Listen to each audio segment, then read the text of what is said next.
thrilled to welcome back to Forward Guidance, Michael Howell of Crossborder Capital. Michael, welcome back. How have you been?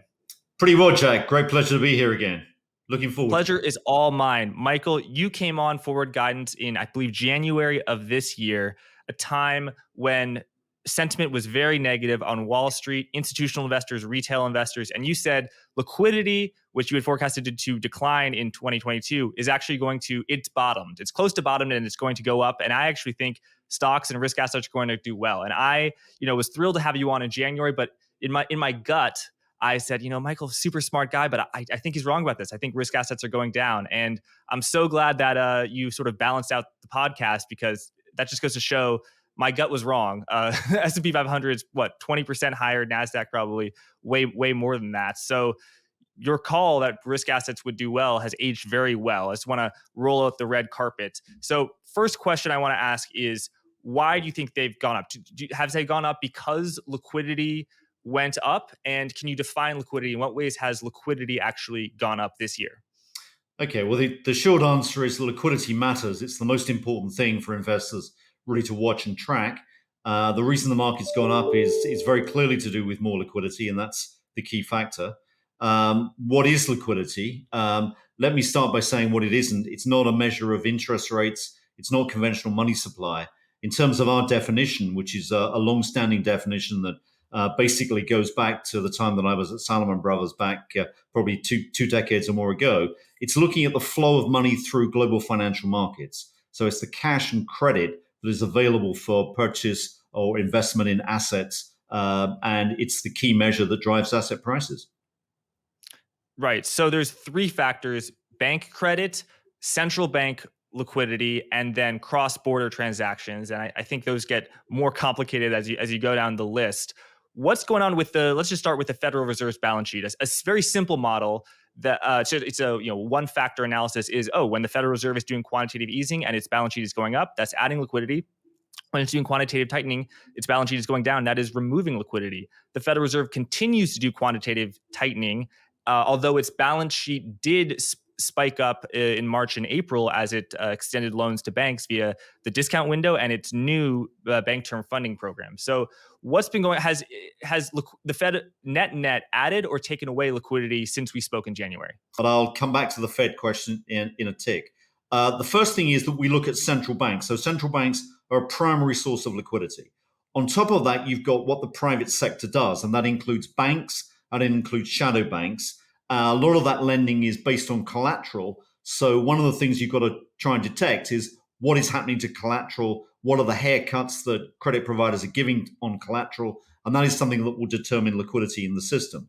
And let me stress again, we're looking at financial market liquidity here. We're not really thinking about liquidity in the real economy. In actual fact, if money is in the real economy, it is not in the financial markets. So in actual fact, one of the things we kind of want for strong financial markets and strong financial liquidity is a weak real economy. So hold that thought. The third thing is, as you rightly say, is cross-border flows. And that's another factor which I come on to. So if we go back to the first of those, which is what the central banks are doing, and there's really two central banks that kind of matter in this. One is the US Federal Reserve, and the other is the People's Bank of China.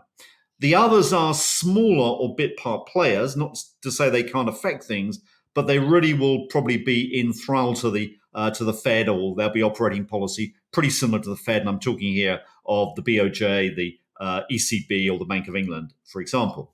Now, what is the Federal Reserve doing, and what is the Federal Reserve doing to its balance sheet?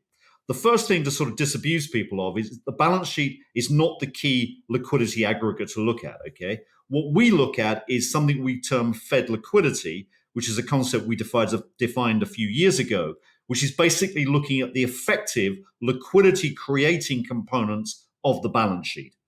Now, there's a lot of talk on Twitter about what are the right things or wrong things to look at, but basically what you've got to look at is the asset side of the Fed balance sheet. You've got to subtract from that factors like the TGA, the Treasury General Account, which absorbs liquidity if the Treasury builds up deposits at the Fed, the reverse repo pool, which is another absorber of liquidity, and a third factor, which is becoming more and more important, are operating losses that the Federal Reserve is making on its portfolio.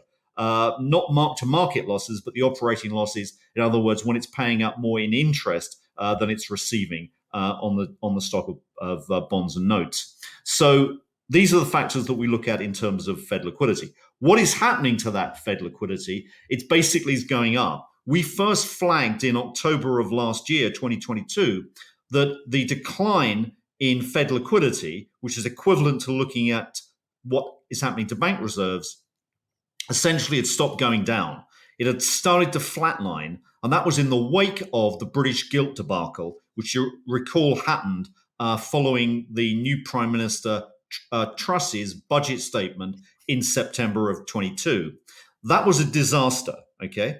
The point that we made there was that if that debacle in the British sovereign debt market, the gilt market, had happened in the US Treasury market, would have all been toast. In other words, there'd have been a global financial crisis. You don't get that sell-off in a key sovereign debt market without there being disruption. And that spooked, we think, monetary authorities worldwide. Janet Yellen voiced concerns. And pretty much since that point, US bank reserves have flatlined, which is more or less telling us that Fed liquidity was moving sideways. Following that flatlining, you saw around February, March, following the SVB and other bank failures, CSFB, another example, First National, etc., that Fed liquidity began to rise. In other words, there was support directly given to the banking system through primary credit. And you can see, in fact, on your chart, the effect that has had on NASDAQ. It's almost moving one for one with Fed liquidity injections. Now, NASDAQ is a very good barometer of this because basically NASDAQ in sort of, let's say, in bond speak or in finance speak, is a long duration investment. And long duration investments are very sensitive to the liquidity climate. So basically, that's what's been happening with the Fed. Now, what the Federal Reserve is doing, and let's sort of drill into the detail here, is it's claiming on the one hand that it's still doing QT because it has redefined very subtly QT and QE to mean the amount of treasuries that it holds on the balance sheet. If the stock of treasuries goes up, that's QE. If they come down, it's QT. That's a cute definition because it facilitates the Fed having its cake and eating it at the same time, because that never used to be the definition. The definition used to be plain and simple whether liquidity was increasing or not. So the Federal Reserve can now claim, I mean, truthfully, they can claim that they are operating QT because the stock of treasuries is being rolled off, but at the same time, which they're not saying, is that the amount of liquidity being injected into the markets is actually going up. So they've got both things operating at once. Liquidity is going up, but they're technically doing QT, right? The other thing they're doing, which we've got to start thinking about, is if this is what you might call not QE, there is also a parallel, not yield curve control going on. Now, yield curve control has a long history and maybe a checkered history. It was basically running in the US at the end of World War II, and it ended, if my memory serves me correctly, in 1951 with the Treasury Fed Accord. And it also has more recently appeared in Japan, where the Japanese are targeting an interest rate. And prior to that, it was evolving in Australia for a shorter period. What you've got now in the US, what you have in the Eurozone, and what you are going to get more and more worldwide is yield curve control, but it will have a different appearance to the more traditional yield targeting. So what you're getting in terms of the US market, just consider these statements.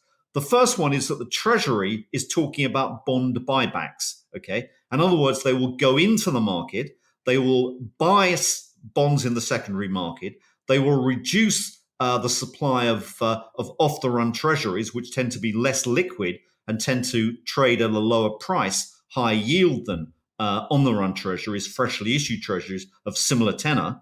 And they will replace those off the run with newly issued bonds to increase liquidity. Now, what is the purpose of doing that is to try and improve the liquidity and reduce the volatility in the bond market. Now, hold that thought because bond volatility is key to liquidity creation. More bond volatility will increase the size of the haircut that credit providers give on collateral. And collateral is US treasuries or, let's say, high quality debt. Most of that is US dollar based, let me say as an aside. So number one is that they're trying to reduce bond market volatility. Secondly, they're reducing duration in the system. And what they're doing is they're issuing shorter duration debt instead of longer duration debt. And that is something which is likely to force investors to take more risk in the markets. The third thing they're doing is they've said that they will target the money market funds with bills that they issue. Now, if you look at the quarterly refinancing statement the Treasury has put out, they are slated to issue something of well in excess of $1 trillion in Treasury bills. This is a significant amount. It's way above what people would have normally expected them to do. There is talk that they're doing this because Treasury bills are very liquid and they're easy to sell. But actually, more particularly, the attraction of a Treasury bill is they can target the money funds. The Treasury have said they'll do that. They'll specifically look at issuing 3-month and 6-month bills, which satisfy or feed the appetite of the money funds. And if the money funds take those bills up, the reverse repo pool will come down. So in other words, there can be funding without negative liquidity consequences because Fed liquidity will not reduce arithmetically because the reverse repo pool is shrinking and providing that liquidity. And think of the reverse repo pool as money on the sidelines that is not circulating. So effectively, they're tapping into that. The fourth thing that happens is that there is, by this debt issuance of both bills, bonds, and notes, is that collateral in the system will increase, the pool of collateral. And actually, what you see typically, which is, maybe a puzzling at first sight relationship, is that there's a very close correlation historically with the supply of Treasury bills in the US in the market and global liquidity, the global liquidity cycle. And there's a chart in the chart pack that I think I sent you that I put there that is well worth contemplating. And if you take a look at the extrapolated increase in bill issuance, it neatly, if you like, dovetails with what we expect the global liquidity cycle to do anyway. In other words, it's moving up pretty strongly. So what you've got is a very unusual set of unconventional monetary policies. And it's these unconventional policies which we're going to read more and more about in the coming years. And I think the thought to hold here when you're looking forward about what's going to happen is QE is coming back big time. Central banks have spent much of the last few months bailing out banks. What they're going to spend much of the next few years bailing out are governments. And the fiscal arithmetic simply doesn't work. Mandatory spending is slated to skyrocket in the next few years, notably in the US. But as I keep saying, the US is the cleanest shirt in the laundry here. All the other countries are in much, much worse situations. And if you look at the tax base, it's already been squeezed dry. And we've got the challenge of AI, which is going to be, if you like, eliminating more and more high-wage workers out of the tax pool and presumably making it easier to, let's say, avoid paying tax in various jurisdictions. So the fiscal authorities have a huge challenge. And if you say that 1/3 of US Treasury debt is currently owned by foreigners, of which China is a large part of that pool, China is likely not to be such a big buyer in the future, which is going to put more and more pressure on domestic finance of the US fiscal deficit. Now, people might say, well, okay, what about the private sector? What about households? What about pension funds? But the problem is you might need higher interest rates to lure them out. And if you get higher interest rates, you're basically sitting on a knife edge because higher interest rates means that the government budget deficit will skyrocket and just cause a compounding of this whole debt problem. So you've got to keep rates low, which is why I'm saying yield curve control in some form must come back. But the arithmetic looks terrible, which is why QE is slated to come back big time. And if you don't believe me, believe the Congressional Budget Office, because you look at their latest projections and it's in black and white. And Michael, I want to get into the weeds on liquidity because going into this, I had a few ideas and some of them confirmed and then you added a lot. But just to get your view really simple, let's put on screen this chart of your global liquidity index from Crossborder Capital. And as you can see, it plummeted in 2022 and it has started to go back up. Is it fair to say, Michael, that you think that liquidity will continue to increase? And would this have an impact of continuing to support risk assets? The answer is yes and yes. It will go up. In fact, if you look at, I think it's the following slide in that pack, you'll see there's, if you like, a predictor, a useful predictor, which is actually looking at the correlation between global liquidity, the orange line, which is an index which takes into account, obviously, all other countries, and the black line, which is just the US dollar component. And the US dollar monetary base, as we define it here, is simply the effective part of the Fed balance sheet plus dollar holdings in foreign exchange reserves of all foreign governments. And that basically is starting to accelerate quite nicely. But if you look at the correlation, it's not always as tight as this, bear in mind, but certainly for the last 15 years, it has been impressively close. So I think it's worth bearing in mind that this is underway. And then I think if you look at the following slide, this is the other heads up, which is the same global liquidity cycle. And what I've put on that chart is the supply of treasury bills in the US economy. And that black line has been shifted forward a few months. I think it's 6 months to show that's a leading indicator. But the dotted line towards the end of that chart, that black line, is the projection using the Treasury's own estimates of what they expect to issue in the bill market in the next 6 to 9 months. So there's a positive correlation between Treasury bill issuance and global liquidity. That's somewhat paradoxical because all things being equal, issuance of treasuries drains liquidity from the system, I believe. So we'll get into that later. But Michael, so I wrote down just a few things that have propelled liquidity higher, despite the fact that the Federal Reserve's balance sheet has actually declined, with the exception of March and April and the Bank Term Funding Program and the discount window. So if you were to put a chart of the S&P 500 and the Fed's balance sheet, there has been a little bit of a divergence, but adjusting for that divergence are several factors, many factors that you said. One is the fall in fixed income volatility. So the MOVE index has gone down as we approach the later end of the rate cycle. Another, perhaps you sort of hinted at, is the TGA drain with the debt ceiling drama. As the US government was running out of money, that perhaps, ironically, was actually good for risk assets because all the money that would have gone to fund the US government went into stocks and stuff like that. Maybe another was money leaving the banking system and it going into money market funds, and maybe a little bit of that trickled into to equities. Another is the operating losses of the Federal Reserve, the fact that they are earning on their mortgage-backed securities and treasuries that they bought in 2020 and 2021, 1 or 2%, and they're paying out 5% on to the banks in excess reserves and also in the reverse repo facility. I guess the question I want to ask you is, why do you think this will continue? Because the U.S. government not issuing debt and basically running out of money, that was a stimulative liquidity. But how will this issuance of U.S. treasuries, up to $1 trillion, wouldn't that actually be a liquidity drain? And to the extent that it wouldn't be, why not? Well, the answer to the question is it maybe is twofold. I mean, one is to say that if those funds come out of the reverse repo pool, then it's not a drain of Fed liquidity. That's clear. And I'm saying if, it's not certain. But the Treasury is going to great efforts, such as targeting sales towards the money market funds, the sales of bills, that is, which would basically suggest that that's what they're hoping will happen.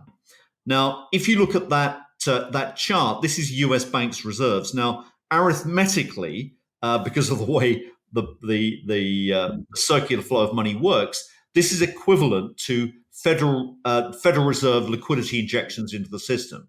Okay, so what we're showing here is the orange line comes through as bank reserves.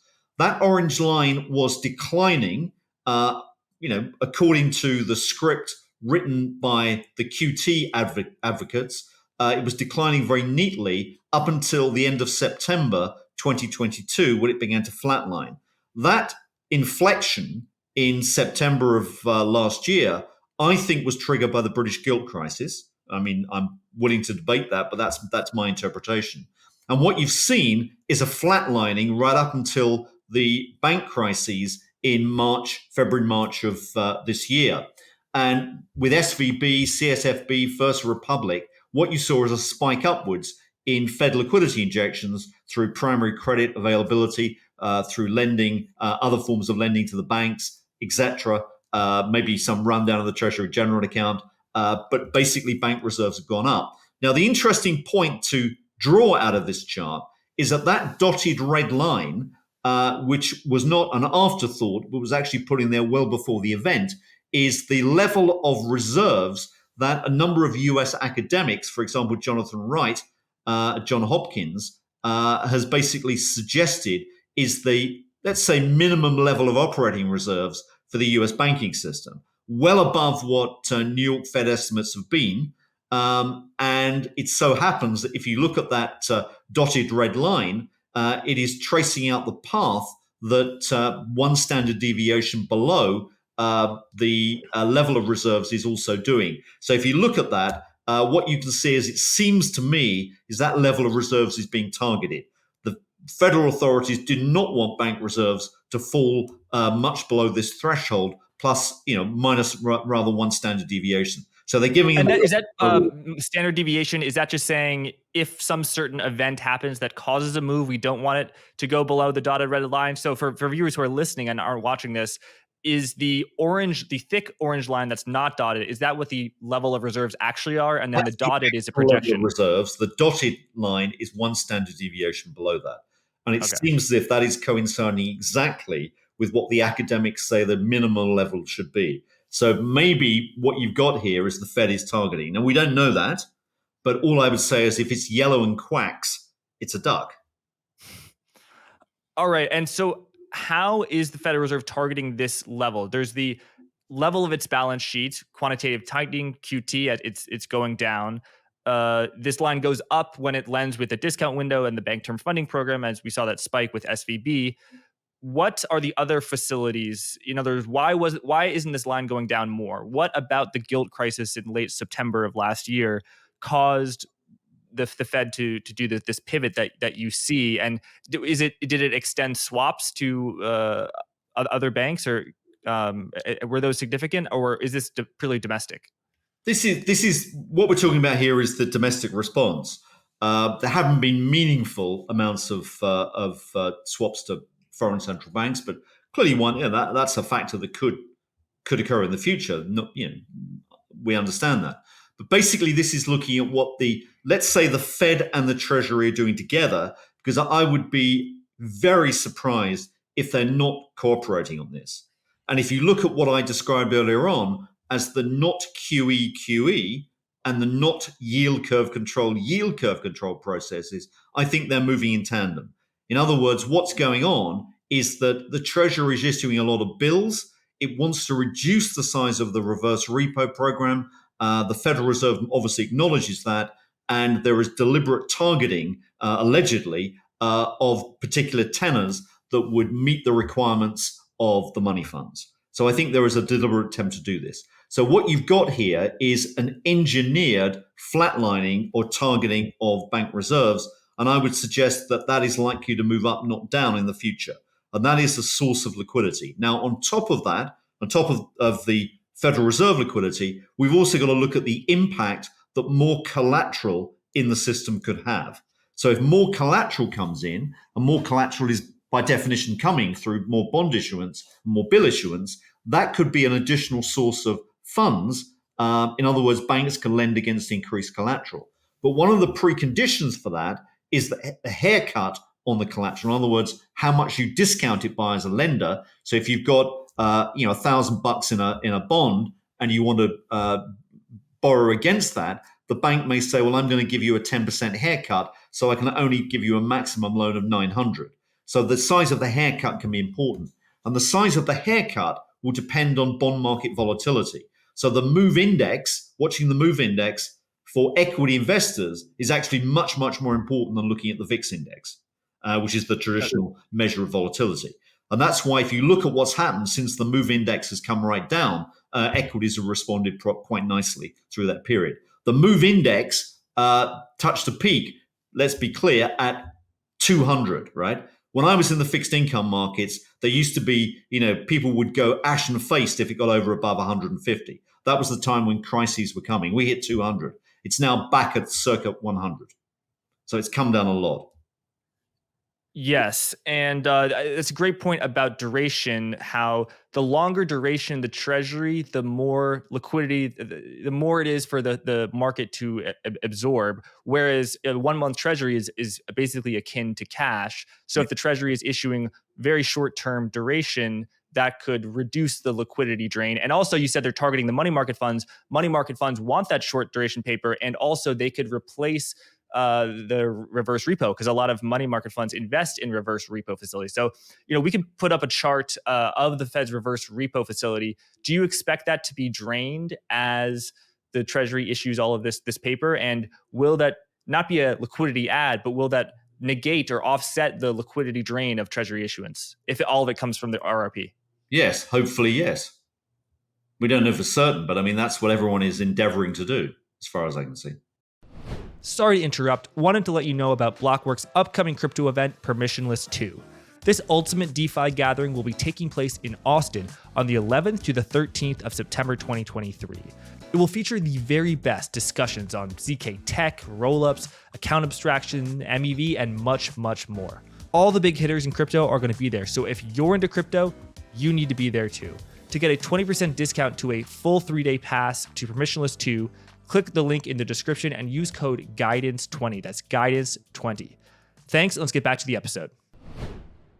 There we go. So if we were to say over the next 6 months to take us into 2024, what will be the biggest adds to global liquidity? If all the features that we've talked about so far, the funding of the government, bank term funding program, discount window, shadow QE, how do you expect liquidity to increase? What will be the biggest factors that are a catalyst for a further increase in liquidity over, let's say, the next 6 months, or you can choose a longer time horizon? Well, I think the answer is that we're in a liquidity cycle upturn. That liquidity cycle upturn will not be a straight line, but the next peak is likely to be 2026. And the point that we've been making is that after suffering a headwind, investors suffering a headwind over the last 18 months with liquidity being drained, what they're beginning to catch now is a tailwind, and that tailwind should last 2 to 3 years, if we're correct. Now, it may have more impetus because there is this threat, as I pointed out, that central bank QE has to come back big time to basically repair government or fiscal finances. And that's the other thing you've got to start thinking about. In other words, we're moving into a new era. The COVID crisis was a watershed in many ways, but it was a watershed in terms of the policy decision of how government spending was funded. It was not funded by higher taxes. Okay, that is unusual.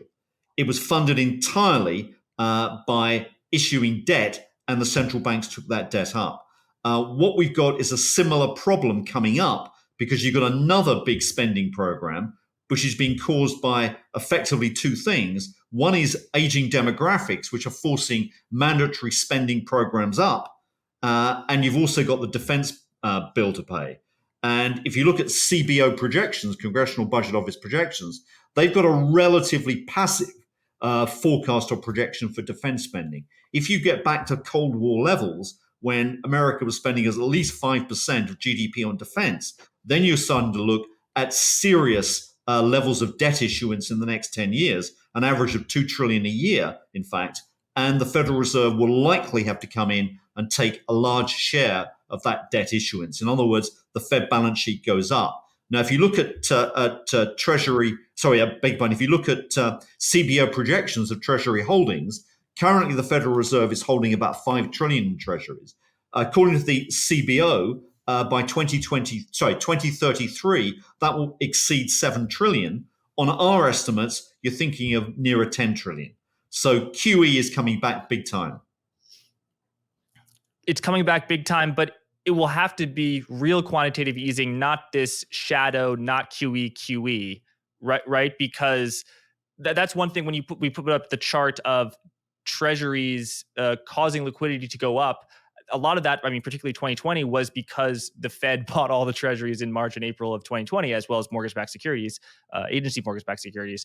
But how will they do this? Because the last not QE was in September of 2019, and they had the repo facility. In what way will they enact shadow?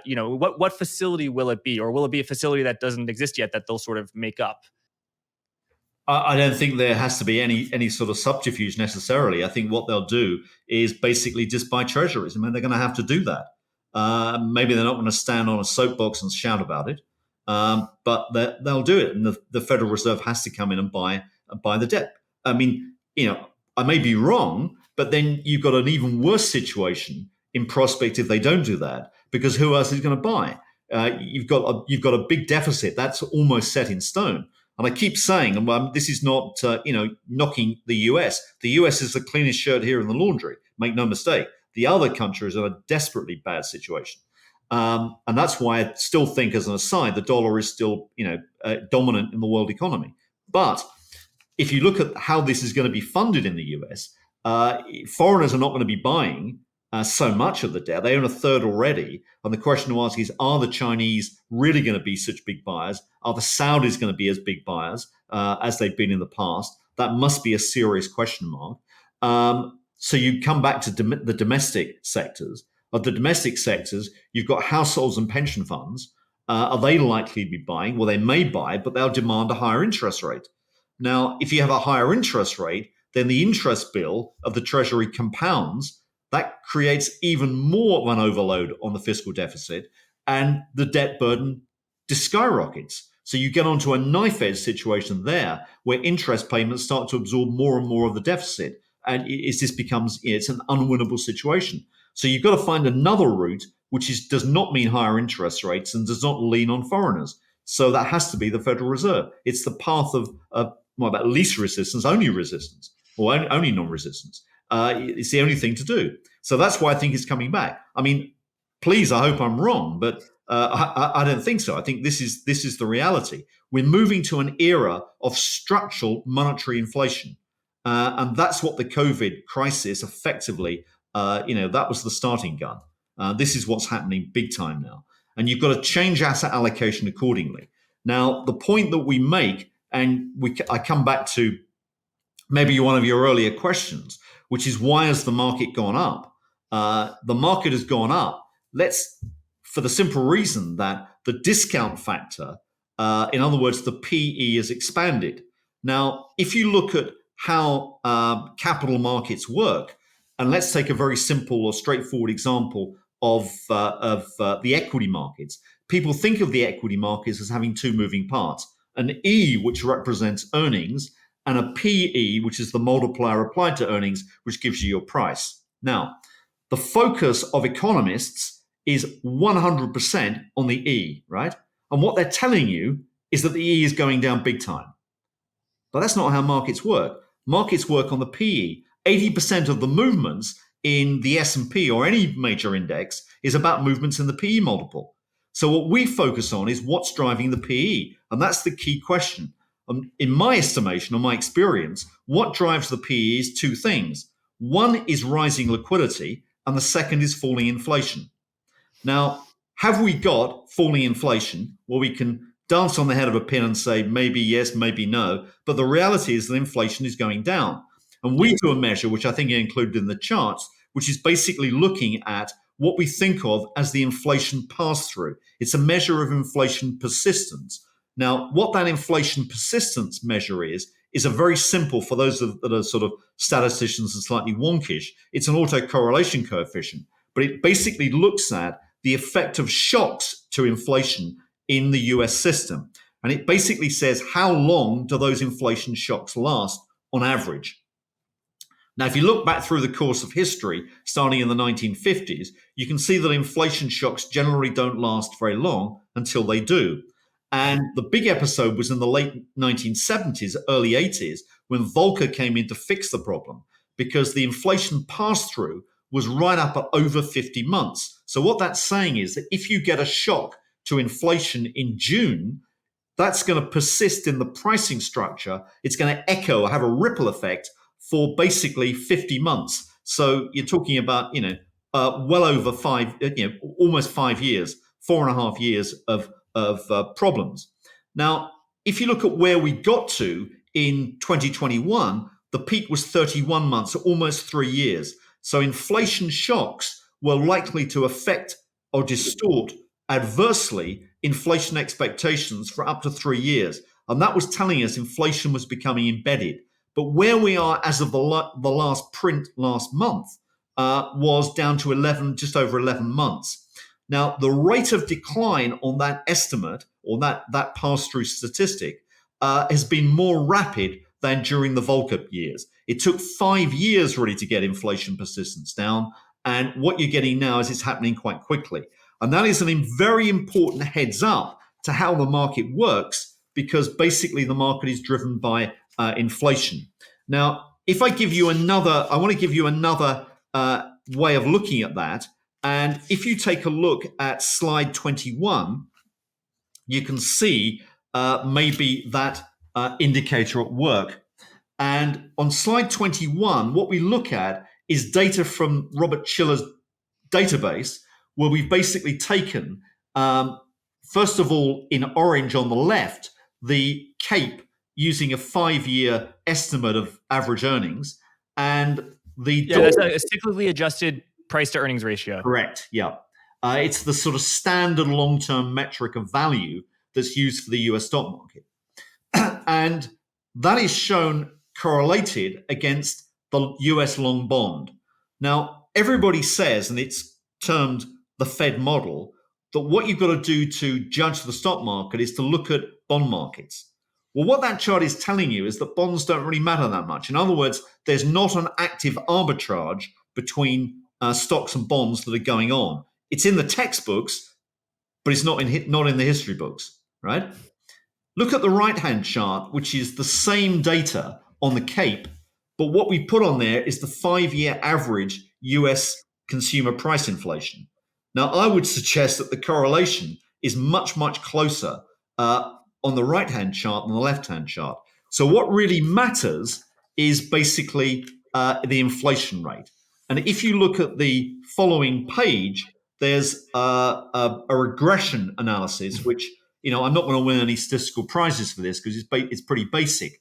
But what we fitted was a very simple regression, a cubic regression, which basically shows that dome shape. And what it indicates is the plot is showing inflation on the lower axis against the 5-year CAPE on the y-axis. All those dots represent months over the period from 1890 to 2022. And that regression basically has a peak at around 2% inflation. So what that's saying is that in terms of valuing equity markets, there is a sweet spot around 2% inflation. If you go towards deflation, negative inflation, in other words, the market gets viciously derated, because then you get insolvencies. It's very difficult for corporations to deal with falling prices, as we know. If you go for higher inflation, the market also gets derated. That was the story of the 1970s. But providing you don't go too far to the right, the equity market holds up. And if you get falling inflation, in other words, if you're, say, let's going from 4% back to 2%, or from 6% back to 2%, you can see there, moving up that black line, you get a re-rating of the market upwards. And that is what's going on. So the key here is understanding that dynamic. Now, if you flip on 2 pages, what you'll see is another metric that we like, and this is how we've defined what's been happening in the market. Now, everyone is focusing on, let's say, the PMIs, and I'll describe this chart in a moment. In other words, the purchasing managers' indexes, the US ISM index, people say is a great predictor of the economy. Yeah, it is, okay. But also inflation matters. So what I've done in this chart is to take the New York Fed and the Philly Fed PMI questionnaires, the monthly ones, and subtract from that data the prices paid subcomponent. So in other words, what you're looking at is the differential between, let's say, output expectations and inflation expectations.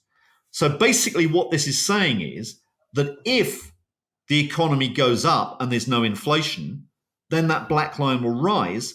and the orange line is the S&P 1 year later. So in actual fact, we've advanced that black line, pushed it forward 12 months. So it's predicting what the market should do. And the orange line is the year-on-year change in the S&P. So think this through. If you've got an economy that is weakening, but inflation is falling faster, that black line goes up, right? Yep. That's what we got. Inflation is falling faster than the economy is shrinking, which means the market, the stock market, the PE is being re-rated. And all the emphasis on the E, we think, is exaggerating the negativity about the market. What you've got to look at is not the E, but the PE. And the PE is driven up by falling inflation and by more liquidity. And more liquidity is coming in a number of ways. It's coming because the Fed has switched off QT. It's coming because collateral is going to be used more efficiently as bond volatility drops and the collateral pool goes up. It's going to increase because other central banks are going to be adding liquidity. We haven't spoken about China yet, but China needs badly to goose its economy. It's already had one go at it at the beginning of the year. It's cooled off, but it's going to do it again. They're going to have to do that. There's no question. There's no way out. With the spigots are coming. The liquidity spigots are coming in China. Yeah, it has to come. Simply because you can't sustain an economy, even a Chinese type economy with 20% youth unemployment. It just doesn't work. They're going to have to promote more growth, and I'm sure that's coming. We got the first inkling of it in the last few days anyway. And then you've got as well what's going on is a major capital shift towards Asian markets. Now that's another factor which comes back to the cross-border flow element. Those cross-border flows into Asia will be monetized by the central banks. And that capital shift is evident, viz. The Japanese stock market. That's going up. We've got liquidity indicators, and there's some in the pack, which show the liquidity movement into Japan. And I can give you there's a chart reference if I can find it quickly. But basically what that's showing on page 17 is the Japanese liquidity cycle. And the Nikkei 225 index, and basically that's showing why the Japanese market's going up. And if you believe that liquidity is going to continue to go up in Japan, then the market must rise pretty well. Warren Buffett's made a brilliant call here by shifting some of his funds into Japan, catching it around the bottom. Great call as always. But other markets are going to start to do the same. And so what we've got to start thinking about is the effect of these capital shifts. And just to look at the capital shifts, I think there's a slide I put at the end, right? There's actually one maybe a little bit towards the beginning, which is I'm going to find it for you now, page 9, which looks at capital shifts globally. It's regional capital flows, and what that's basically spelling out is the yellow line at the top is flows into the US dollar effectively. The black is flows into Europe, and the red is flows to Asia. Now, I fully acknowledge the fact that there are still positive flows into the US. This is monthly data as a percent of global liquidity in terms of what the axis is showing. That orange line at the top, or yellow-orange line, is starting to lose momentum. And what you can see at the margin is that the red line is starting to move up. The black is also sinking. So what we would suggest is there is the margin, a capital shift towards Asia going on. And that's one of the things that you see in the data very clearly. Now, one of the anomalies, one of the strange things to say about what's going on in markets right now is the general movement of funds into the emerging markets. I just want to return to that point about inflation. It's undeniable. So some of it is inflation on a year-over-year basis is just base effects. 1 year ago, the price of oil was at $120. But even on a month-over-month effect, because energy and oil and gas, electricity is so volatile, the headline inflation, which is representative of what actually people pay, has really plummeted. Although people point out that core inflation does remain sticky. So if we were to get another upsurge in the price of oil, the liquidity could fall again, right? Yeah, I mean, there's no question about that. I mean, I'm not going to sit here and deny facts. If that happens, then one's got to readjust the view. But I think the point that I would make is that one of the key drivers of liquidity, the pool of liquidity, is a slowing real economy. It's not just new sources of liquidity that you've got to take into account. It's also the release of liquidity from a real economy that's been slowing. And that real economy, as we know, has been slowing. It may well bottom out in the next couple of months. That would be our expectation. But it's still releasing liquidity. How does a real economy that's slowing release liquidity? You think of liquidity going up as bank lending goes up. We had a huge surge in bank lending in 2022. Again, I just want to repeat that. We had a huge surge in bank lending, commercial bank lending in 2022 as capital market activity slowed down from 2021. But liquidity actually fell as bank lending exploded in 2022. Now bank lending is, I don't want to say falling, but rate of growth is going down. And anecdotally, I think it probably will continue to go down and maybe even actually contract. Yet liquidity, as you say, is going up. So how is it that you have kind of an inverse relationship between bank credit growth and liquidity?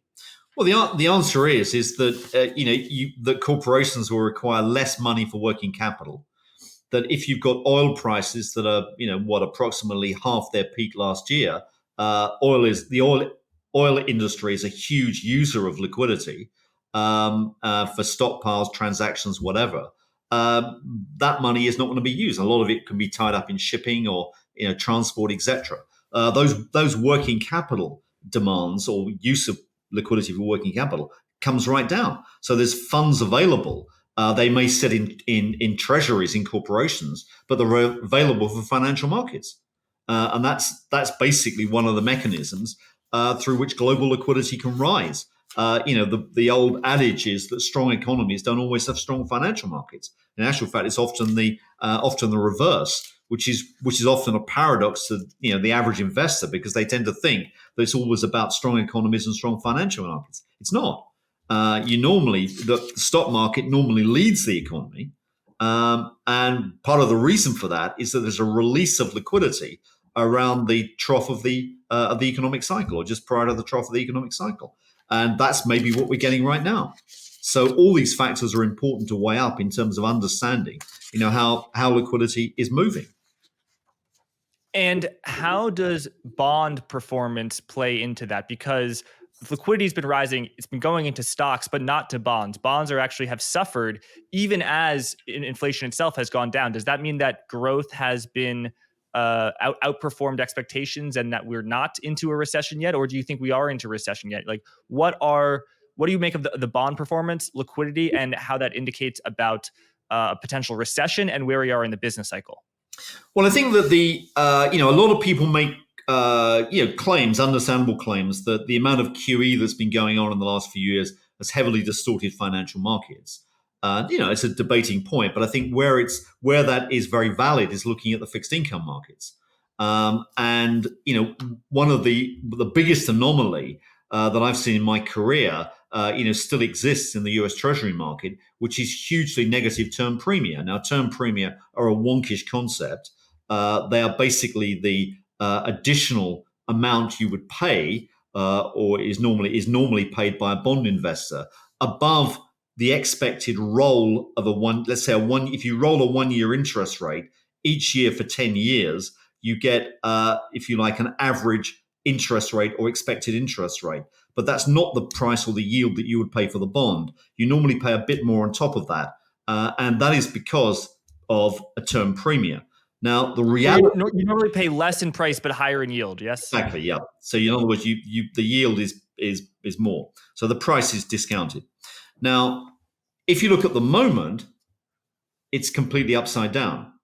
And what's happening is that you're not paying a premium, there's a big discount. So in other words, the term premium is massively negative.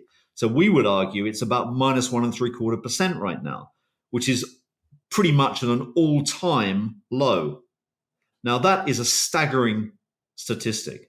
And why is that? The answer is probably because there is a shortage of collateral in the system.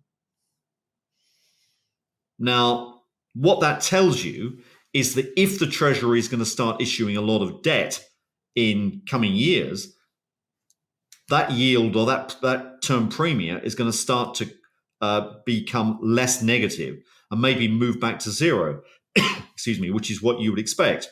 Now, if that's the case, that is going to put upward pressure on yields, even despite the fact that you may get the Federal Reserve cutting interest rates. So our point in the last couple of years has been, look, bond markets are likely to be a wash. They're at best going to trade sideways. Many people have been saying this is the best time to buy bonds. It's not. It's a decent time to buy bonds, but the best time to buy bonds is later in the cycle when the yield curve normally drops. This is a stage when you tend to get a yield curve that doesn't move very much, or if anything, begins to steepen a bit. It's not the time when bond returns are normally at their best. Okay. Now, the reason for that is that what happens is that even if policy rates are cut because of recession fears, what you find is that term premia rise. So what you gain on lower rates, you basically lose on higher term premia. And if you take a look at a chart on page, I think it's 50 in your pack, what you'll see 50. What you'll see is a chart which looks at the term premia on the US Treasury market in orange, and the black line is looking at expected terminal policy rates. Now, if you look at that, what you can see is that's the blades of a pair of scissors. And as the black line goes up, so the orange line has gone down. And as the orange line goes up, it may well be that the black line comes down. And so add those two numbers together, and you get the yield, approximately the yield on the 10-year bond. And those two are not designed to be correlated, in actual fact, or negatively correlated. In fact, over the long term, they have zero correlation. The term They look correlated on this chart. I'll say that. And so, all things being equal, I know things are never equal, but all things being equal, a more negative term premium for bonds would lower longer term interest rates relative to short term interest rates, so would incline it to a lessward upward sloping or an inversion of the yield curve. And that's exactly what we have now, where the 2-10 spread is minus 93 basis points. So the 2-year yield is 93 basis points higher than the 10-year yield. And by the way, shorter term interest rates, the 3 months, 6 months, are higher than the 2 years. So the curve is ultra inverted. Isn't that a financial setup that's hostile to liquidity creation? Because you talked about how whether it's a good opportunity to buy bonds on an unlevered basis without borrowing money, but on a levered basis, to borrow money at 5%, overnight money at 5%, and to buy what? A 10-year treasury yielding 3.7%, you're losing money every single day. Isn't this an inverted yield curve? That's what they teach us in school. Is very hostile to liquidity, right? Well, it can be, but actually, in actual fact, if you take a look at, and I'm going to point you towards another chart. If you take a look at page 47, what you'll see is the relationship between liquidity and the slope of the yield curve. Now, this is the actual data, the actual yield curve. This is the 10-2. Okay, we accept that maybe that in the last few days that black line has gone down again. But if you look at the history over that period, the orange line is showing US liquidity on our measures, and the black line is the slope of the yield curve. And the orange line has been shifted forward, as the title says, by 9 months. So it's a predictive indicator. So what we are suggesting is you're going to start to get a steepening yield curve. Now, that's exactly what you'd expect, at this stage of the cycle. You should begin to see the yield curve steepening. Now, I haven't cheated on this chart by beginning in year 2000. The data goes back consistently back into the 1970s with a very similar relationship. And what it basically says is the flow of liquidity drives the term premia, and it drives the slope of the curve. Now, the point about this narrative is basically what it's saying is that the yield curve is very distorted at the moment, not only because liquidity has been at a very low level, but it's also distorted by the fact that Treasury issuance has been absent for the last few months because of the debt ceiling. And that's one of the factors that may well be causing a near-term scarcity of treasuries, which has been basically pushing yields down, or certainly causing the curve to invert more aggressively. What I would point you to, Jack, is to look back or to think about, hold the thought that the term premia on the 10-year bond is about minus 1.75%. So if that is an artificial, that's a distortion. If it's normally zero, then you should be adding to the 10-year bond 175 basis points, which would give you a very different shaped yield curve. So a lot of the distortion is coming through the term premia, and I would venture that is because of supply and demand for treasuries right now. And so do you think that the 210 spread will get less negative and uninvert by a bear steepener long-term, the 10-year rates going up, or by a bull steepener, 2-year rates going down, which is kind of a synonym for the Federal Reserve actually cutting rates? I think in truth, it'll be a bit of both. I think that there's a, I don't think the curve is going to move that dramatically in the next 12 months. But I think it's probably a combination of both of those two things happening. Yeah. I mean, our view of bonds is that we thought bonds would basically be a comfortable investment this year. We continue to believe that largely the 10-year yield is range bound. I think the outlook from our perspective is much more favor stocks than bonds right now. Bonds are okay. I mean, you're getting a good coupon. Carry is decent, and carries that you're getting paid, but it's not decent relative to the short-term borrowing rates. Well, if you have to lever, yeah. Really. But on an unlevered basis, the carry is decent. So you do you think the Fed has done its last hike, and when do you think they might start to cut? I tend to spend a lot less time thinking about interest rates because I always think that they are a misleading indicator for financial markets. But I think if you had to put me on the spot, I would say that it would be unlikely that the Federal Reserve would raise rates again. Okay. And now I may be spectacularly wrong on that, but all I would say is that if they're serious about getting the reverse repo down in size, I think it will be difficult for them to hike rates again. And the other thing, which is maybe a mischievous thought, but it's always worth promoting these things, is that how serious an inflation fighter is the Federal Reserve if they decide when core inflation is 4% to skip an interest rate hike. I mean, that's another thought that we've got to start, scratching our heads about here. And I take the point that maybe, what the Fed has done is still in the pipeline. It's still monetary tightening is still unfolding. But I think that the reality here is that we're in an era, a long-term era, 10 years or more, where you've got monetary inflation. I keep stressing the word monetary inflation because it's coming from the monetary authorities. It may well be that cost deflation continues. And cost deflation can be because China starts to dump goods, the yuan weakens dramatically. I think that has to happen at some stage. That you get, demographics, rather like in Japan, causing price deflation. All these things can happen, right? But that's much more on the cost side, not on the monetary side. It may be that there are other factors that cause costs to go up, but the high street price is a combination of both of those two factors.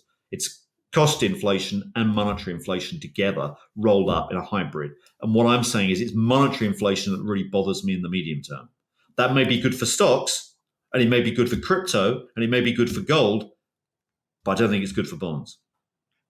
Thanks. And just to get clarity, where do you think, in the U.S. at least, we are in the economic cycle? Are we about to enter a recession, early into a recession, late into a recession, and about to exit one, or no recession at all?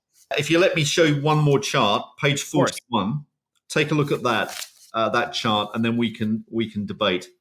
What that is, let me just explain what we've got here.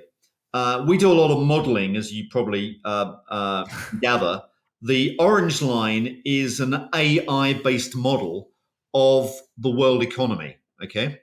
And what we put into that is effectively 3 inputs. It's corporate credit spreads, it's cyclically sensitive commodity prices like lumber or copper or oil, and it's also the exchange rates of trade-dependent economies.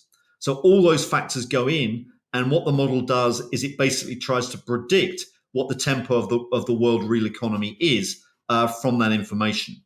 Now, if you look at the dotted line, that is the relative price of cyclicals, less defensive stocks in the market. This is the MSCI index for cyclicals, less defensives. This is what you might call the Stanley Druckenmiller indicator, because he was the guy who said, this is the best economist I employ, which is looking at the relative performance of cyclicals against defensives. And that was his heads up, very useful heads up as it happens, to what the tempo of the economy is saying. Now, if you look at what the AI model is telling us, right, this, remember, is for the world economy, not for the US. The AI model is suggesting that the world economy saw its low point several months ago. Okay, this clearly doesn't preclude a double dip. So let's be clear. But the dotted line is the relative performance in the stock market of cyclically sensitive stocks against defensives. Now, both of those are saying the same thing. There are times when they didn't, but certainly for the last decade, they've been tracking pretty closely. And I think that's something to think about. So that gave you a pretty good heads up as to what to do in the markets. Start buying cyclicals. And this is global. So last year, China, was a huge recession, and Europe economy was very bad because the price of natural gas went up like 20 times. Correct. What about in the U.S. though? Because the U.S. economy has so far been resilient. At least that's what people are saying. Yeah, well, I think you just got to look back at some very recent indicators. Look at the New York Fed Empire State Survey, came out last week. Look at the Philly Fed, came out again last week. What did they show? A significant bottoming in output expectations. In other words, the economy seems to be bottoming out. Take a look at the Michigan Consumer Survey, came out a day later, exactly the same message. It looks like the trough may well be pretty close. And, that's what, if you look at other leading indicators, I mean, I'm sure a lot of people will say I'm wrong here, but other leading indicators seem to be saying much the same thing. Look at orders less inventories for the ISM. That spread is telling you that there's probably a bottoming in the economy. Got it. So yeah, the slowdown already happened. You could be right. I mean, I hope you are right. And I think the thing to say is, as a final thought, is the stock market may be right, because the stock market always tends to bottom about 6 to 9 months before the economy does. So it may have got it absolutely spot on this time by beginning to pick up at the back end of 2022, about 6 to 9 months before what we're saying could be a real trough in the economy. Right. Although the broad-based Russell 2000 or Russell 3000 has been lagging the S&P 500, which has been lagging the NASDAQ. It's really, the leadership has really been concentrated in a handful of stocks that are centered around AI, or at least are thought to center around AI. The one being NVIDIA, which is up, this was like tripled this year. But I think the best two sectors of the market, but you correct me because I may be wrong, are house builders and semiconductors. You're definitely right about semiconductors. You're probably right about housing too. Yeah, you're right. And semiconductors is a cyclical industry, but is this move a secular thing? If AI is legit and it's not a bubble, then the move in semiconductors is not necessarily a cyclical indicator. But you're absolutely right about housing, and that's you're absolutely right about housing. Okay, so now let's move on to other central bank liquidity injections, cross-border flows, non-US. First, let's talk about China. Mm-hmm. I know China, its economy reopened October, November of last year. The Chinese stock market bottomed late October.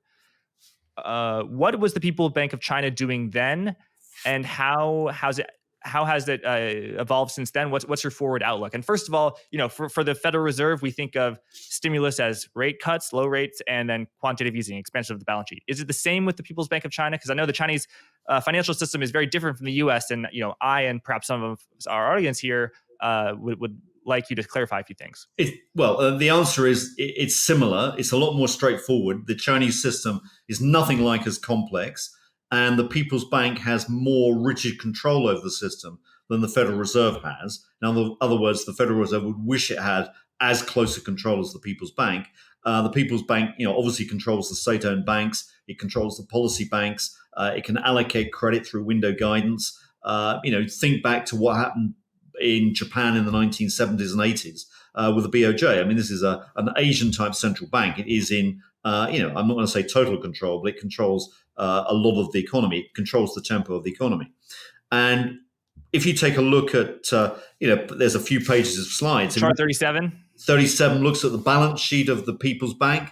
I mean, the key takeaway here is that if you look around the end of 2022, the red line represents a 6-month annualized growth rate So there was a surge in liquidity coming through. That is beginning to tail off recently.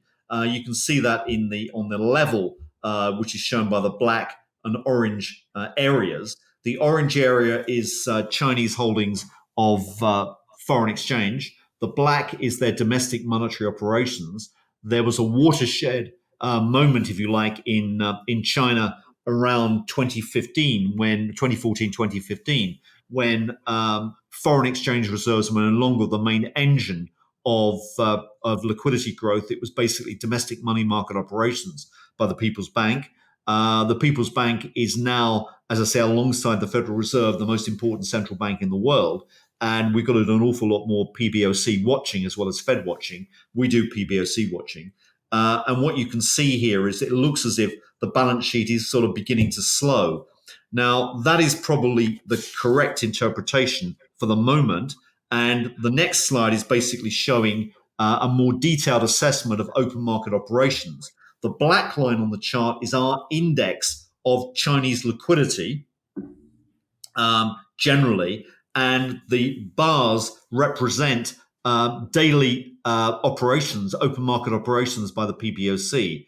And what that basically shows is a recent peak, but the level of activity has started to tail off. As you can see, those bars are dropping. Now, although the end bar says September 23, it's because what we tend to look at here is the average level over 6 months. And we're just assuming that current levels as of mid-June remain constant to the end of the third quarter. And that allows us to get those bars in place. And the dotted line is the resulting projection of what our liquidity index would look like. Now, that's a projection. It still means that liquidity is pretty ample in China, but clearly the impetus is slowing down. Although, as I've been saying, we would expect that to step up again because the Chinese desperately need to goose their economy as the economy is slowing down. And this is the only route they have. I mean, China has basically got only two avenues which it can use to get growth. One is export growth, which would really mean getting the yuan down. But I do expect at some stage in the next few years that the big figure in front of the yuan is 10 against the dollar, not 7. And the other thing they do is try and do domestic infrastructure spending, which requires the shadow banks in China, the nefarious shadow banks, to basically come into play. And they're beginning to increase their lending once again. So obviously the People's Bank has given them a thumbs up to start lending. Now that may create further problems down the road, but what China needs is growth near term. So I would expect the Chinese to do more. And if you look at the following slide, what that correlates is the People's Bank's liquidity injections shown in orange. That's the data from the previous slide. Again, with the extrapolation to the through the back end of this year, and the grey line is an index of the world business cycle, world business climate. It's basically all major surveys in the world weighted by economic size. So it's the US ISM, the Tankan in Japan, the IFO survey in Germany, the CBI survey in the UK. You get the idea. And that shows the tempo of the world economy as an index. And look at the correlation between what China's doing and the world economy. And that may give you some explanation as to why we think you may be getting a world economy picking up in the next few months. Hey there, sorry to interrupt. A lot of Forward Guidance listeners are not into crypto. If that's you, please skip ahead, get back to the interview. Some Forward Guidance listeners are into crypto. Some own crypto, a smaller percentage owning lots of crypto, and a much smaller percentage work at crypto hedge funds. If you're in those latter two categories, Blockworks Research might be a good fit for you. Blockworks Research is a research and data platform that analyzes governance, tokenomics, and models of interesting crypto projects, including new protocols. There's a lot of edge that can be gained from reading these reports. You can check out a sample report at www.blockworksresearch.com/research and hit the free report toggle. If that is of interest, full subscriptions can be purchased at www.blockworksresearch.com/sign-up. You can also get 10% off using the discount code guidance10. Thanks, and let's get back to the interview. So Chinese stimulus is injections from the People's Bank of China, the level of rates, which is set by the People's Bank of China, state-owned bank and bank lending, which I'd say much more controlled in China than it is in the U.S. and other countries, and then I guess fiscal spending, the stimulus that is in the pipeline right now. How much of that would you say is the liquidity injections versus, I know they cut the rate, but it's only by 10 basis points, so not a huge amount. No, I mean, rates are less important in China. It's much more the signaling effect from rates. But what really matters are the daily operations of the People's Bank. That will tell you whether China is easing or not. And as I said, they undertook a major easing at the end of last year through into the first couple of months of 2023. And then basically March, April, and May have seen a serious lull in that liquidity surge. And we're seeing some signs of pickup through June. So, and you saw a lull in the stock market too. And how large is this stimulus that we've had over the past 6 months in China, or 10 months, and what you see going forward versus historical? Because if we go to that slide 37, in 2012, the balance sheet was almost doubling every 6 months, and now we're talking about a 5% increase. So it seems a little slow and small. Absolutely. I mean, what was happening, back 10, 15 years ago was a situation where the Chinese were simply monetizing huge increases in foreign exchange reserves, and that was causing their domestic credit aggregates to explode. That's why the Chinese economy, if you like, exploded in terms of growth and in terms of asset price appreciation. But that's now stopped pretty much since 2014, 2015. They've got a much tighter control over the system because the People's Bank has moved in, and that's shown by that sort of black area. That black cloud over the graph is really the actions of the PBOC. But the best way to put it into perspective, I think, is to look at the following chart, the one that we had up, the slide 38, which is then looking at those open market operations. And you can see, the clusters of money going in.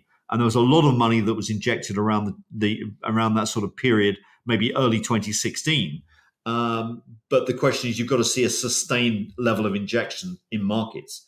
But that Chinese liquidity cycle, the black line on that graph, is the driver, the impetus behind the world business cycle, which is that chart that I showed you on the following page, 39. So that black line is reproduced on the following slide in orange, and that tends to govern the tempo of the world business cycle. It leads by about 6 to 9 months. And so what you can see here is the likelihood the world economy may pick up, but you've got a cycle.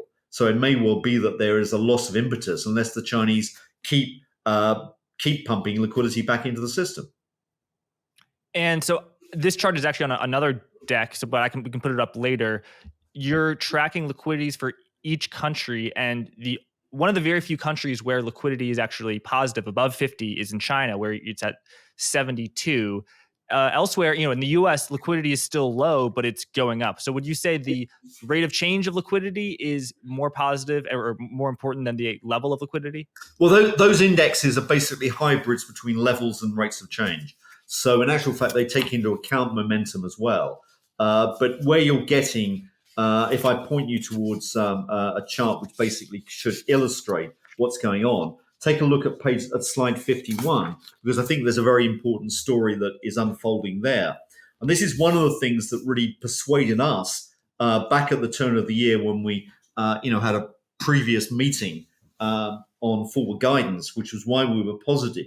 And what this is showing is two indicators. One is our global liquidity index, which is the orange line, which is a very broad measure across 90 economies worldwide, weighted by size, looking at all components of liquidity. And the black line, which is simply cross-border flows, the cross-border component of that cycle, only to emerging markets. Now, if you look at that and you sort of squint and maybe ponder over the chart, what you can see is it's very, very unusual for the black line cross-border flows to pick up during periods of economic recession or economic tension. These flows tend to be very skittish because foreign investors, particularly into emerging markets, run at the first sign of trouble. And so what you've basically seen is a huge amount of money being thrown at emerging markets over the course of the last 6-9 months. Emerging market currencies have held up remarkably well through this period. I mean, with a few celebrated cases where that's not been true, but generally they have, which is very unusual for a period of economic downturn and a period of some dollar strength. So, and a period of the Fed raising rates. Normally, the narrative goes the Federal Reserve raise rates, that sucks money from around the globe. So money flows out of emerging markets into the U.S. to hunt for that safe, higher yield. And also foreign companies, not the countries, are the net debtors in dollars. So you can have a dollar squeeze effect. But as you say, and as the chart indicated, we have not had that. right. Even as we had a pretty significant dollar spike from the beginning of last year to like September. Correct. So there is something unusual going on here. And I think, as I said, is that maybe what all this data is telling us is that the world economy is not in such a bad shape as economists are saying. And maybe there is life, if you like, in the Asian economies. And maybe this is what the Japanese market is already telling us, that things are beginning to restart in Asia.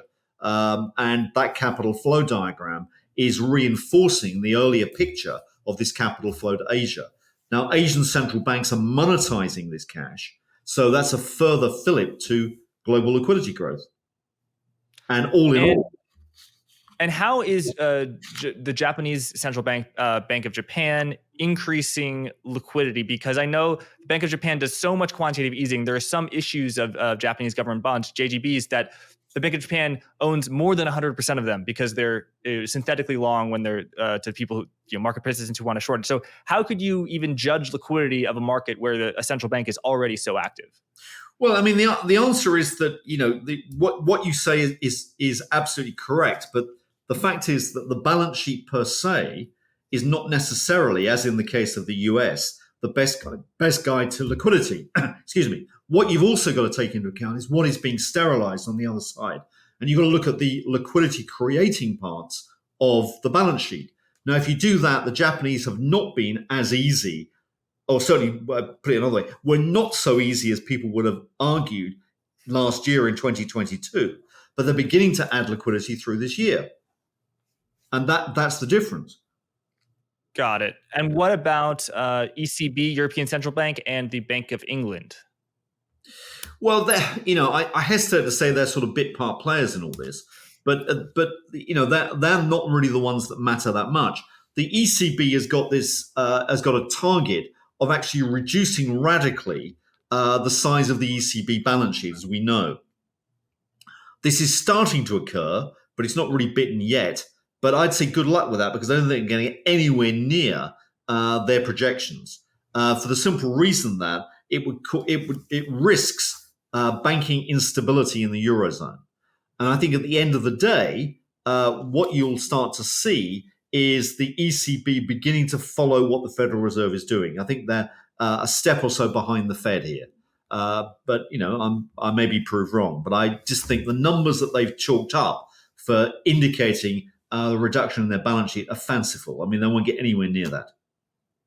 And what is the end game that you see here? Will central banks end up having to cut rates, or will they do quantitative easing while rates are still high? In other words, the fiscal arithmetic that you've cited, how does that play out?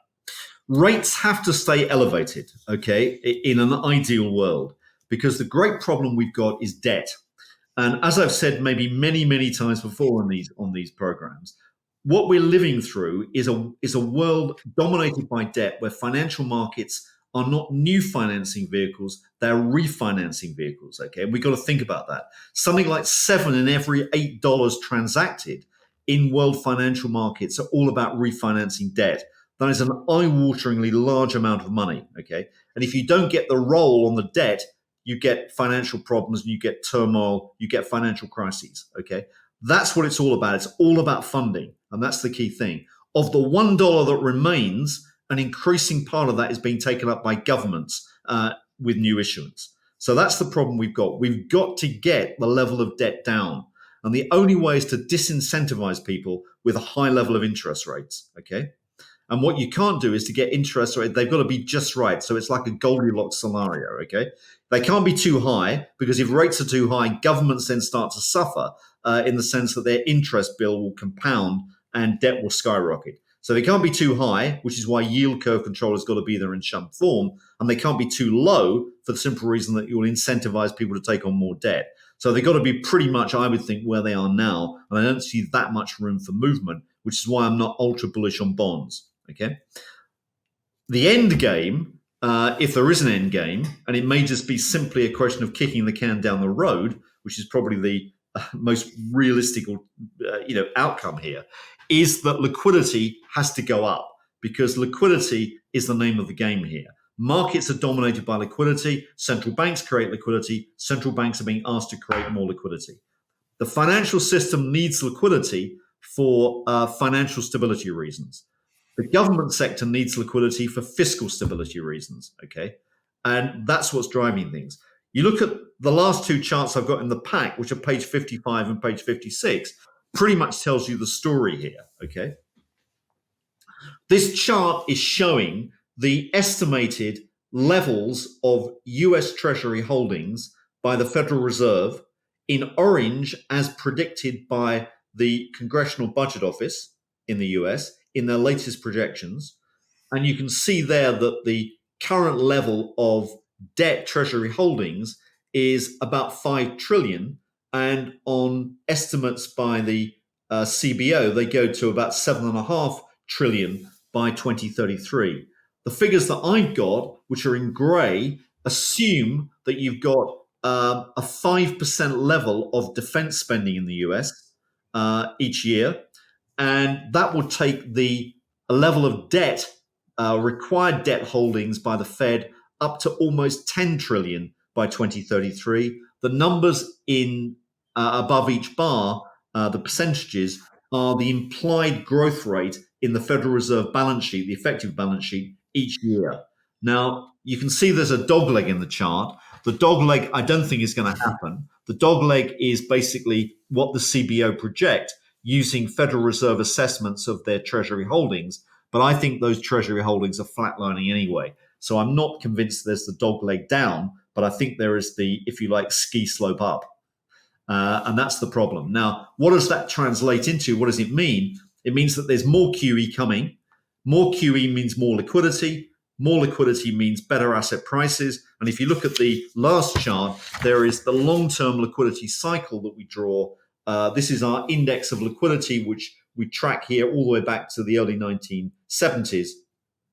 And it shows the schematic cycle, which we've just put a 65-month sine wave over the top. And for the cynics who are listening, you might say, well, you've just put that on, you fitted it recently. Actually, we've had that same sine wave on since I think it was year 2000. And it seems to capture most of the recent gyrations. I actually got the COVID low almost spot on, but that, let's come quietly and accept that's a coincidence. But if you look at where it's projected to go by 2026, you get a new peak in liquidity. And that's what we think is going on. Now, markets never move in a straight line. Liquidity doesn't move in a straight line. But, we're going to have a tailwind behind us, I think, not a headwind in front of us. And that's the important conclusion. Got it. So we've got this sort of quadrant chart up here showing what phase the market is in when liquidity is low but rising, when it's high but falling. So would we right now, is it fair to say, be where liquidity is low but it is positive, it is rising? So would that be in the rebound phase where the stuff that does well are distressed securities, high yield bonds, fixed income ARB, and stuff like that? Yes, I mean the you need to go back, I think, to page 43 to get the beginning of that. And what that's saying is that the orange line is how we look at asset allocation. That's basically showing the liquidity cycle.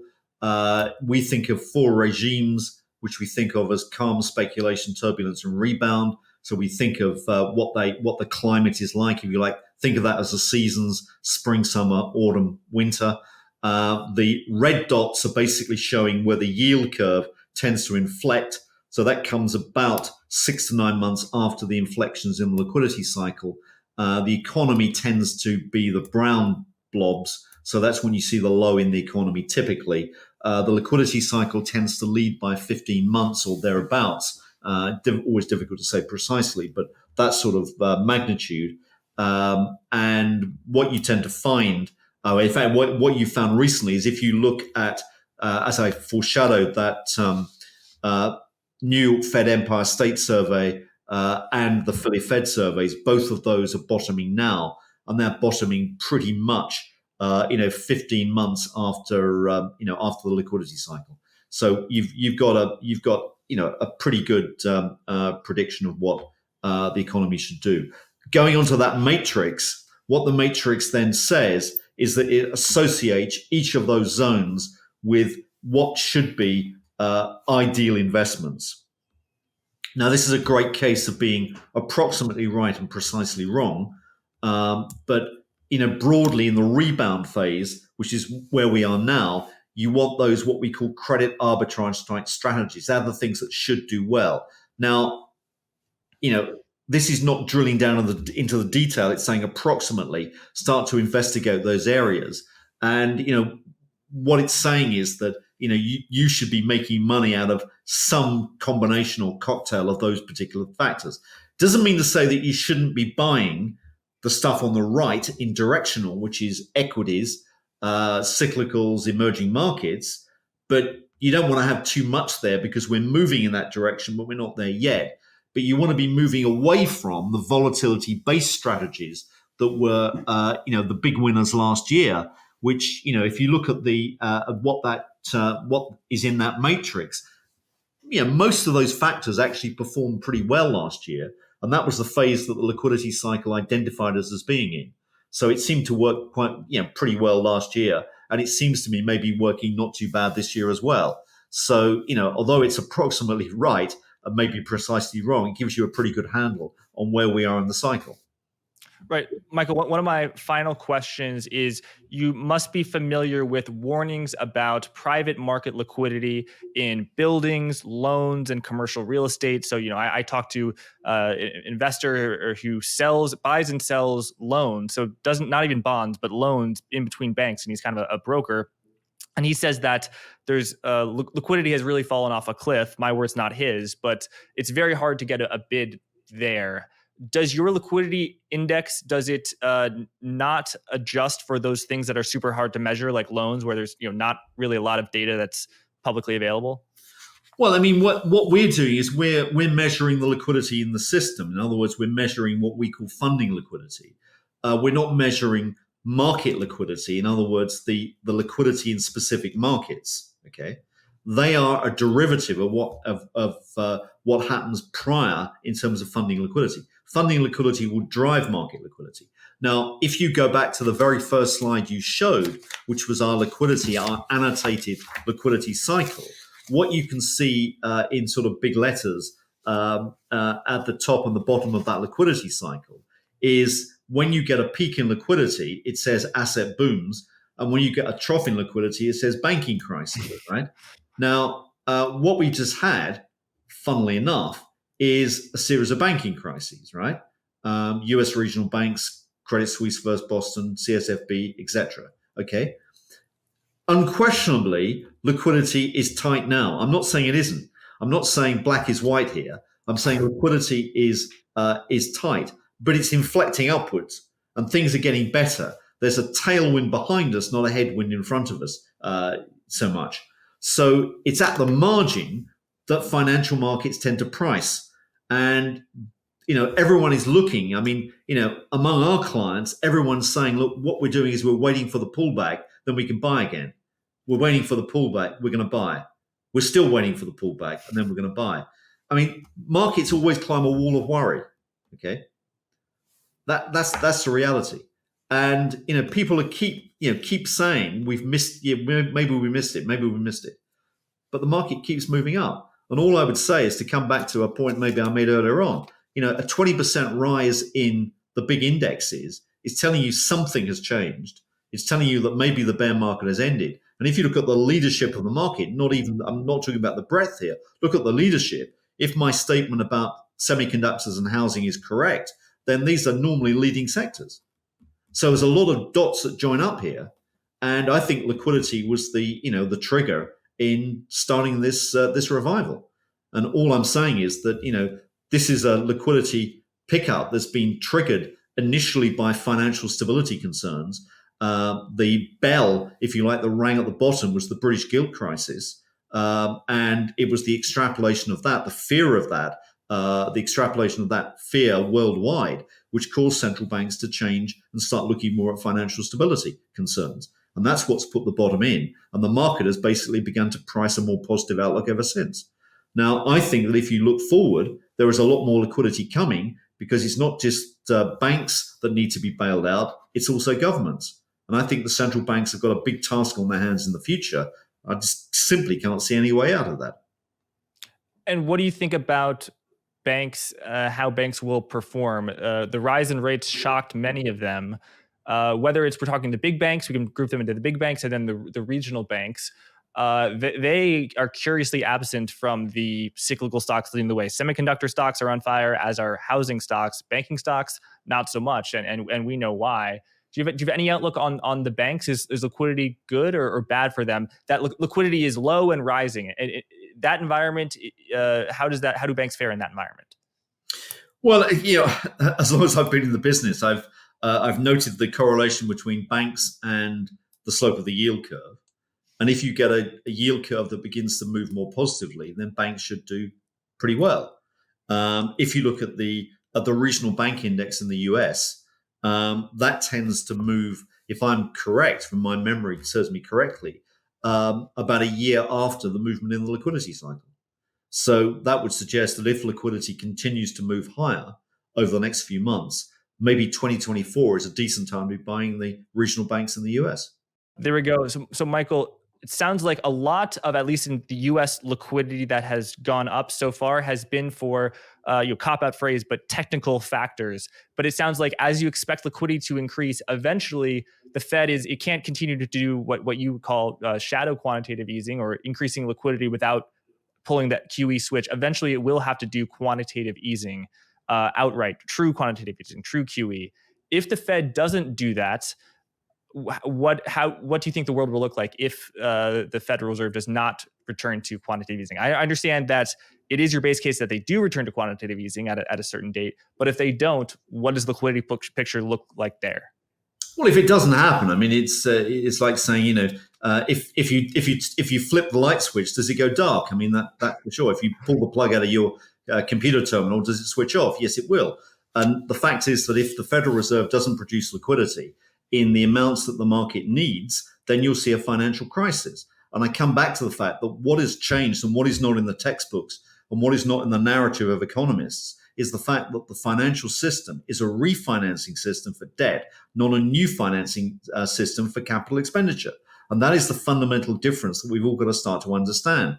And in that situation, if you don't get the liquidity, in other words, the balance sheet capacity to complete the roll on the debt, you can't refinance, you fail, or the corporation fails, you become homeless because you can't roll your mortgage, and disaster happens.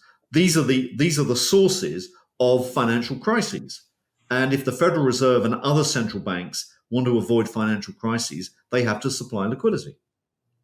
Right. And needless to say, I'm assuming that because you think liquidity will increase, IPOs will go back up, SPACs will go back up.